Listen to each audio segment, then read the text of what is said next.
Why is Blizzard just doing everything they can to stop us from having fun? Isn't fun the goal of the game? Before Season 1 of Diablo 4 even kicked off, the community, for the most part, came to a general consensus about the changes set to impact the game.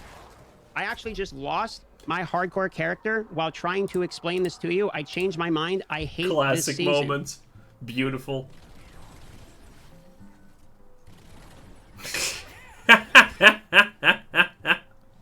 This game is so fucking bad. Holy shit. I mean, die in game bad. It is what it is. Oh my god, it's so fucking bad. Now, this isn't a new development for the Diablo franchise, or really for video gaming as a whole. More and more developers are seemingly at odds with the gamers they're being paid to develop for. At the heart of Mass Effect Andromeda is a question. How far will we go? Ooh. Ooh. Ah! Oh my fucking god, what is wrong with your...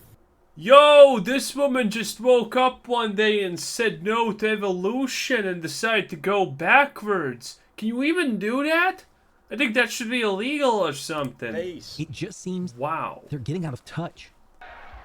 Our modern world is an increasingly connected one. Our mobile devices keep us closer than ever to our friends, family, and loved ones. And maybe I mean, you can make the argument that they have never really been in touch. When was the last time Blizzard released a good product, huh? How many years has it been?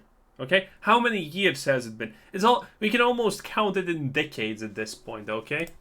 they don't want us to do the one thing we want to do when playing video games. Oh. Have fun. My God. I was literally... She's regretting decision to play Diablo 4. She's like thinking, I could be in the streets right now. I belong there. And instead, what am I doing? Playing Diablo. Disgusting. We were just talking how it was a rough day. Does Activision Blizzard actively hate fun? It's fine, boys. 2 seconds. What gives? Huh. Why are video game publishers and developers seemingly not listening? The people that are in charge of this game should be ashamed of themselves. This is a joke. The game is a joke. There are so many... Wait, why would they be ashamed of themselves? They have done this for literally 10 plus years at this moment. Do you think they're suddenly going to grow a conscience? Do you think they're suddenly going to care that the products that they release are absolute garbage? Hell no. They're probably making bets amongst each other. Hey, how bad could we make this game and still have all of our fanboys just play it no matter what? That's probably what they're secretly doing behind the scenes. They're like laughing. Okay, how about in the next World of Warcraft expansion, we add more dailies and, you know, less everything else that people have said that we succeeded accidentally in this expansion. How about we do that? And then they're like, yeah, let's do that. And then, and you know what happens? You know, everyone complains, oh, such a bad game, and they continue playing it. Like, why should Blizzard care that they're making a bad game, even though you're literally rewarding them for it constantly? So many things that are badly programmed and just badly designed. How is it that you can fail at your job in so many tremendous and massive ways?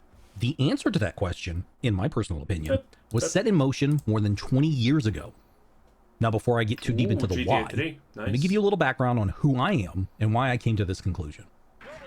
I hope he says he's an alien. Covered some common images are streets flooded and cities full of water, but I don't know if you can see this. But Is he Alex Labatt? A guy from Channel 3 News, maybe? one place that there should be water is bone dry. I'm standing at the bottom of Lake Panier because northern winds are actually driving the water out of the lake. Okay. My name is Alex Labatt, and for more than 5 years, Guessed it! Self-high five, boys. I worked in the television broadcast news industry. I was a news reporter, producer, anchor, you name it. Oh, I hope you feel bad about yourself. You disgust me. This isn't meant as a humble brag, but more so to give you some context as to why I arrived at the conclusion that I did after doing some similar research the way I would have if telling a story for air. If you watch this video and find yourself reaching the same conclusions that I did, just do me a favor. Like the video. What do you mean you did research? Everyone knows news outlets don't do research. Like, Is this a psyops? Is this video an actual psyops for news agencies?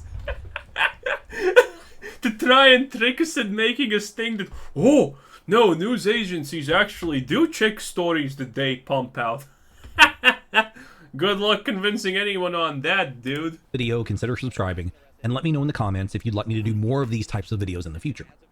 And now we get back to the heart of the matter, or actually kind of the lack thereof. What if I told you that the decisions these major publishers are making could technically be traced back through companies, buyouts, organizations, mergers, acquisitions, through teams and decisions, all back to one person? Now, I'm going to preface this by saying this is not an attack on this person's character, jobs, decisions. I mean, if it's really one guy responsible for ruining gaming, then yeah, I think that's an attack. Anything like that. Sure. This is just my hypothesis as to the state of the gaming industry, and by no means am I advocating on contacting this person, attacking this person's character, or doing anything that would or could get you in trouble. I cannot believe I have to say this, but developers receiving death threats is asinine and childish. So whatever you do, don't do it. Now, let's move on. Well, by taking a step back, all the way back to the year 2001. This is the crucible moment. This is the year that everything changed. Oh no, it's Sonic fanboys. They ruined something again. Oh no, it all traces back to Sonic Chew. Oh no. They hit the Pentagon! They hit the fucking Pentagon! Jesus, no. Okay. That's at least it's funny. 2001, but no, we're not talking about that. Jesus. We are talking about this. An article published on April 27th, 2001, entitled Behavioral Game Design. It's a 17-minute read, but the crux of it is this. It utilizes the language of behavioral psychology to explain why players react to video games in a certain way and what about the games makes them rewarding. To quote the article, quote, psychology can offer a framework and a vocabulary for understanding what we are already telling our players, referencing experiments by... Okay, I'm pretty sure everyone already knows this, but I'm gonna add one thing that no one knows, and I'm assuming he has no clue about also. We have Skinner with rats and defining terms like reinforcer, contingency, and response. This article would stand as a watershed moment for then behavioral psychology graduate student John Hopson. It would be this article that would get Hopson seen by Microsoft's Games User Research Group, and soon after would land him a job working behind the scenes on games like Halo. Here's an excerpt from Hopson's book, The Secret Science of Games. My job is to make games more fun. Not all games have to be fun, of course, but the ones I've worked on are popular entertainment. On blockbuster titles like Halo, Age of Empires, Destiny, World of Warcraft, and Hearthstone, my personal contribution has been to help... Okay, Destiny's a failure, World of Warcraft's a failure, Hearthstone is a failure, okay? Development team understand when players are having fun. Fun is one of those dense little words like love that provoke a lot of debate about their precise definition.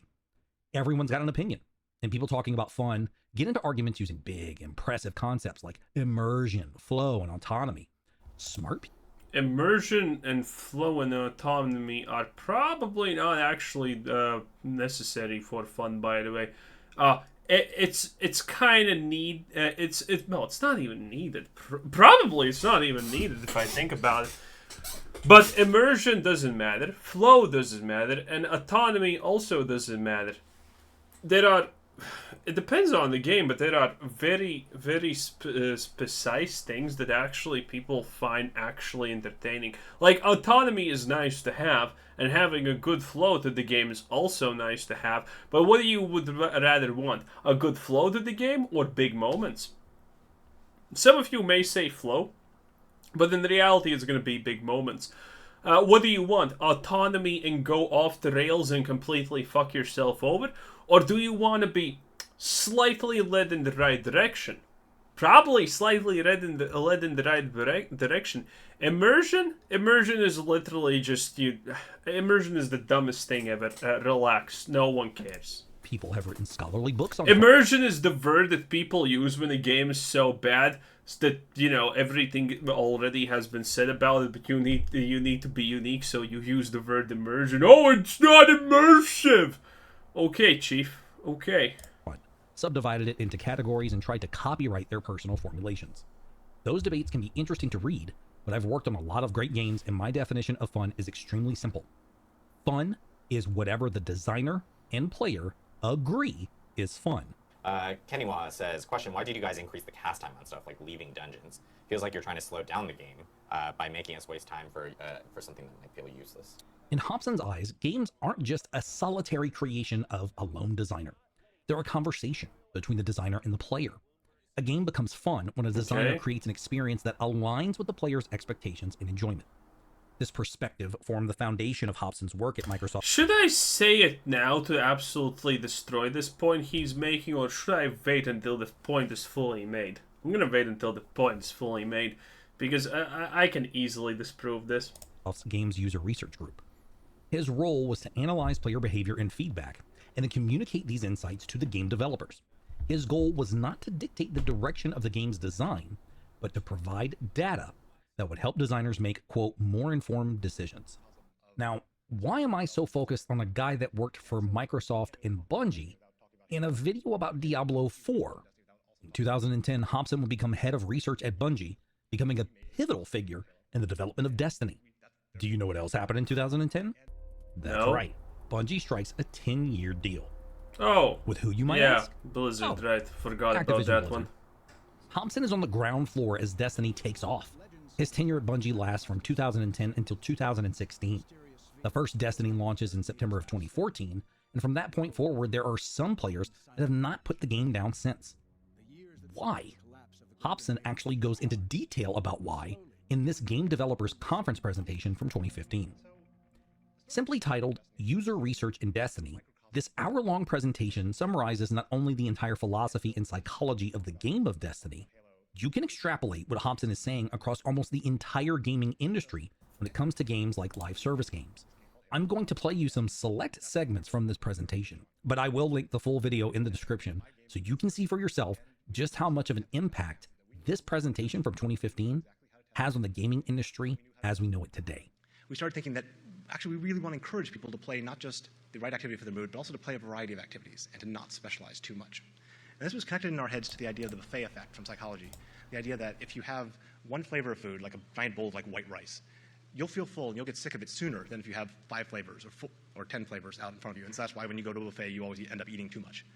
And other games have done this sort of thing before. They've deliberately set out to encourage omnivores. So if you play Hearthstone, which I do too much, they have their daily quest where they say, okay, we're going to give you extra gold if you play this class you don't normally play.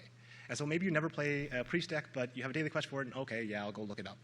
I'll go look up a priest deck and give it a shot. And that way, if your other deck that you normally play stops working, well, you had that priest deck you played yesterday. Maybe I'll play that instead. It's like if you only play cooperatively. Oh, okay, I'm just gonna elaborate a little bit on this about the priest and whatnot, because this is an interesting point, actually. This is a very interesting point. But this also serves a dual purpose. While it does create, while it does force people into doing something out of their comfort zone that is very minimalistic in nature and demand, so most people will do it because, again, it's so minimal. You will literally have also an opportunity to just press auto-generate deck if you're lost. It's not a problem, right? This does not only create a situation where if you're getting tired of your current deck, you already have substitutes that you have already learned and are familiar to, which makes it easier for the switch. But this also creates the absolutely wonderful opportunity that maybe you decided, hey, this thing that I'm playing currently is cool, but this one's cooler, and then considering it's a completely different thing, maybe it requires completely different cards, maybe you don't have any of those, which incentivizes buying. You know, it's a very often completely forgotten part about these sort of things. You had that priest deck you played yesterday. Maybe I'll play that instead. It's like if you only play cooperatively with your friend online and your friend stops playing, you probably stop playing too. Even if you're playing a warlock in Destiny, we'll drop gear for other classes to give you a little nudge towards trying another character. Yep. So it's like, oh, I don't normally play a Titan, but hey, I got this really cool helmet. Yeah, I'll give it a shot.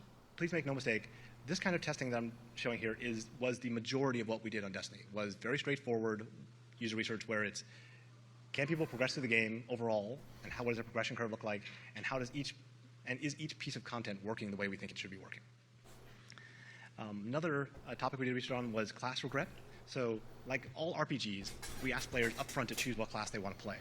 And the first one is usually never the right choice. It's really stupid because we ask people to make that class choice at the moment where they know the least about the game. And we ask them to make a choice that's then going to affect the rest of their play for the entire experience. And we're setting them up for failure by asking them to do it that early, but that's when you have to make the choice. Yep. One of the great things about the modern age is that everything is on YouTube and Twitch, so if you can find some strange play style in the Okay, I'm gonna destroy these points right here, right now. Why this is incorrect. And so people know that companies actually buy psychologists and whatnot to make people like go to the cash shop, spend the most money and whatnot. That is okay. And this is, by the way, not going to fall under the umbrella what I'm now going to explain and slightly talk about, because that is a completed science. There is no variation here. But when we're talking about game design, what people like, what people dislike, and whatnot, you are running into, I don't even know if this is considered a fallacy, or is this even researched, but I will give you a real-life example. So, for casinos and gambling, it still exists. There exists this book that explains how you need to make a casino, what shouldn't be there. For example, you probably have heard this, that casinos don't have windows, they don't have clocks, so you lose yourself in that. And that is all basically derived from one book, from one guy who was gambling addict, and he made this book. And that book essentially was really, really, really good at making casinos extra money. So that was considered the Holy Bible. And, every casino literally designed itself on those, that book's 10, 15, 20, 20-ish principles that it provided. And you know what? Every casino that did that made a lot more money than they would normally do. And guess what? Well, they used this, and suddenly one guy comes along, and he's like, wait a minute, this book sounds stupid. For example, it wants people to stay in cramped, tight spaces, and wants them to feel miserable while playing. Shouldn't these players actually be feeling good while playing, so they want to play more? Well, they tried it, and turns out, wait a minute, the Holy Bible is actually wrong.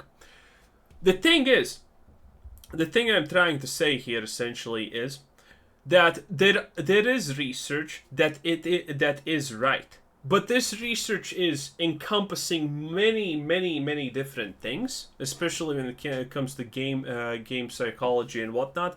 And yeah, there is a chance that this research, this combined form of research, is making people play the game more, spend more time in the game more.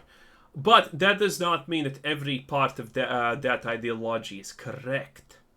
And that's where the problems start, Because they think that all of this combined thing is correct, but some parts of it are not actually correct. Some parts of it are actually super detrimental to the success of these games and whatnot, but they still keep doing it because there is not enough research. This is way more complicated, way more harder than saying, well, stuff should be not $10 but $9.99, so people don't think it's $10 because then they spend money more.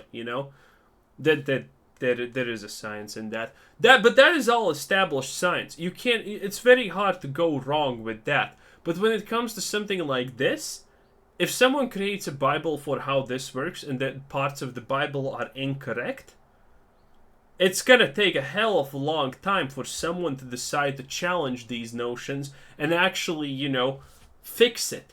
Because companies are not gonna want to take the risk at going against this thing that already has provenly gotten more eyes, more players in the game. So that's a big deal. And this is why this can easily be incorrect. This is why what this guy's saying here can be potentially hugely incorrect. But yet no one is willing to change it because everyone is afraid to make it worse. Data, somebody out there has put it online for you to watch.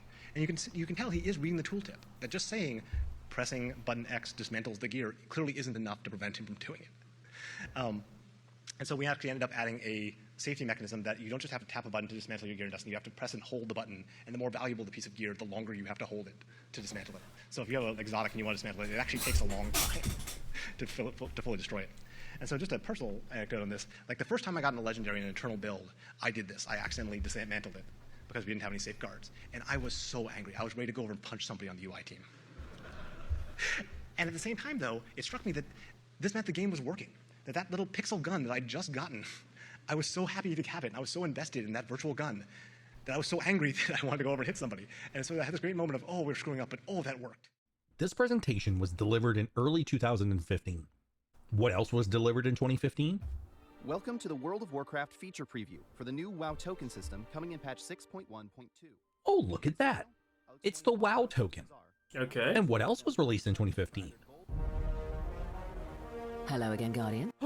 Oh, look at that. It's the Eververse store in Destiny. Okay. Bungie, Blizzard, these companies were able to take what they learned about the psychology behind what drives a player to play these games and to monetize it. But what happens when you apply this mindset not to a game that already exists, but a game that's just whispers and rumors? Right around the time Destiny launches in 2014, Diablo 3 is undergoing a tumultuous disband. The teams working on Project Hades, the next iteration of Diablo, have the project scrapped. Team 3, the team behind Diablo 3, breaks up in 2014. Fast forward to 2016, teams at Blizzard begin working on not one, but 2 Diablo games, Diablo 4 and Diablo Immortal. And who just so happens to take over Kif, no, as you're senior user pregnant. research manager for Blizzard at the end of 2016? I'm back, baby. The one and only. John Hopson takes over as senior user research manager in December of 2016. Yeah, so essentially, to re-summarize everything I just stated, this guy is solely responsible for the ideology behind a lot of gaming decision-making, and no one can really go against it. And do you think the head honcho of probably a department is going to say, hey, Bobby Kotick, how's it going? So yeah, turns out everything I was like kind of telling you is good as shit. We kind of need to change everything. I did an oopsie. And Bobby's like, oh, that's okay, buddy. I love you anyway. No! Bobby Kotick is literally taking him out for a ride on his private yacht, and for some reason he's not returning, okay? That's what's happening. And that guy knows. It's over if he says it. So this guy's ideology is gonna stay the top ideology in how Blizzard does everything forever. As long as he is in charge. And chances are, the next guy after him is not gonna change shit. Because that's not smart. Everyone is convinced that that guy's ideas are good and fine. So you're not changing them. Because that's stupid. And most people fear to do that.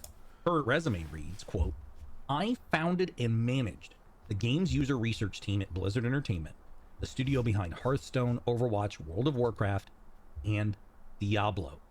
I oversaw research to benefit AAA mobile, console, and PC games in all stages of development, using a variety of qualitative and quantitative methods, including usability, playtest, focus groups, targeted surveys, and analytics. I coordinated relationships with over 40 distinct partner teams, many of which had never worked with a user research team before, building the relationships necessary to create a data-focused organization. I partnered directly with studios. Also, let me explain what data-focused actually means, okay? If your base is bunk and you're trying to get usable data from that, chances are none of that data is actually usable in reality. So you're basing off your data-driven outcomes off of data that actually is not that actually should not be used as data because it is inherently flawed from the beginning. Yeah, that's how it works. Leadership to provide the data they needed to make decisions faster with higher confidence. Hobson's tenure would last from December of 2016 to September of 2018 at Blizzard. Do you remember what games were released during this period? Or were even in development? Look, at the end of the day, all this boils down to is one thing. Data.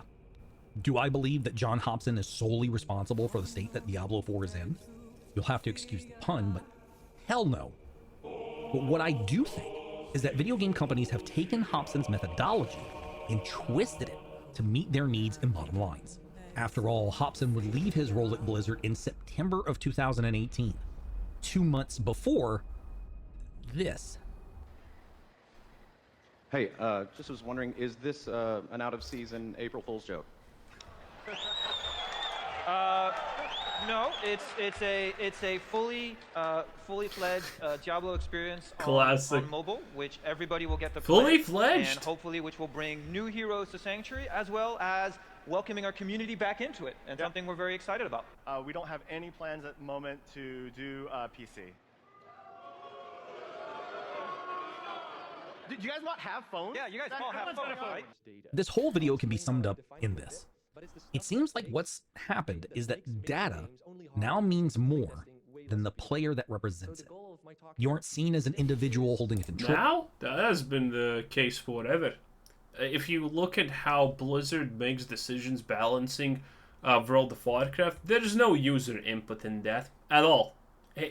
It's just an accumulation of data, which they find arbitrary ways to equalize against one another, which should be equal in their eyes, and then they adjust those numbers so those numbers all feel the same. And guess what? Their arbitrary way of distinguishing what should be equal doesn't work for shit. And that's why there's so many problems in the game. Or sitting in Discord waiting for your friends to hop in a voice channel so you can run dungeons. Most of the stuff over here. Smile for a snapshot there. Oh my god. That was great. What is it? Did I just plug into this? Yeah, you just plug in. It's like yeah, just keep on going up. Just keep on going up. No. You are the equivalent to the ones and zeros that make up the games that are being sold to you. You are just data. I got the idea for this video because while researching Mr. Hopson, I came across this article. Here's an excerpt from this game industry article entitled Why I Hate Fun. Nice. Quote, people keep playing or quit based on their current experience right now. We have to earn every second of ongoing player time, moment by moment. A game can be good overall while still having giant potholes in the player journey. It gets better later is cold comfort to a player who is not having fun now. It's this genuine attitude that I believe is being warped by much of the game industry. Time is the ultimate factor. Time is money. The more time you spend with a game, the more fun you must be having. Right? No. I mean, that is what the data says. But when again, inherently flawed data leads to outcomes like this. The guy whose work helped inspire the Xbox Live achievement. And again, I'll say this again. I'll say it a million times. This is why I literally do not care about any journal posting whatever findings and research unless I can see their data derivatives. I worked at the government, boy. I know how easy it is to show a 90% underperformance as a super positive, great thing that actually means we're doing good. Because that happens all the time. System is immune to those very same achievements. You have to ask yourself one question. What am I letting video games do to my psychology? Thanks for watching, guys. If you enjoyed this video, again, please, I ask you just like, subscribe, and let me know in the comments if you have a subject that you'd like me to do a video on, or if you'd like me to do more videos like this in the future. Again, my name is Labat. This has been a pleasure. Yep. Well, anyway, this was Quizzer Sid. Thanks for watching. Subscribe if you haven't already, and have a nice day. Bye-bye.